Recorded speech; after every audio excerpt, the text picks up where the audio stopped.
I'm going to tell you a true life story today and I hope you learn from it. When they say make a while the sun shines, it means you should make that decision today, even if it's not convenient, because tomorrow might be too late. And when it's late like that, it might cost you of an opportunity of a lifetime. Now goes a female friend of mine, I will call her Sisi. Sisi and I mostly go to church on Sunday together because we hardly make out time to see on weekdays because of our work routine. Sisi has been eyeing one male church member since last year. And the first time she told me about it, me and Kukuma encouraged her. I told her to make her move immediately. But she was not buying the idea of becoming too close, not to not talk of asking a guy out. To me, who says as a lady you cannot ask a guy out? Is it the society?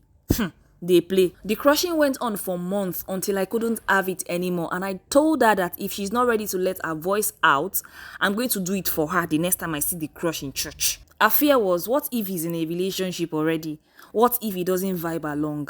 And I told her, fear will restrict you. Fear will kill your dreams. What if the guy is not even in any relationship? How would you know? Just use your girl power and get closer to the guy first. Get to know him.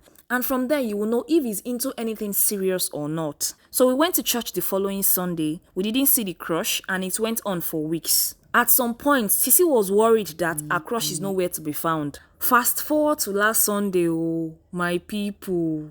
Part of pastor's announcement was, Brother Lagbaja, one of our profound members who proposed to his wife-to-be last month, has invited the church to his wedding ceremony next month. It was as if they dropped bomb in my ear.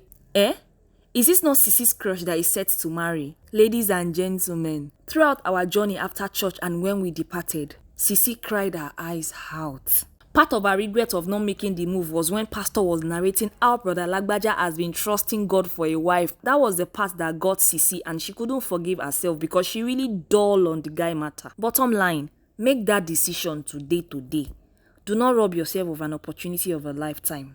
Learn from Sisi's mistake. Anyway, I hope you've learned one or two on how to make this oilless and simple okra soup. Please do not forget to hit that subscription button. It will encourage me to make more amazing content like this.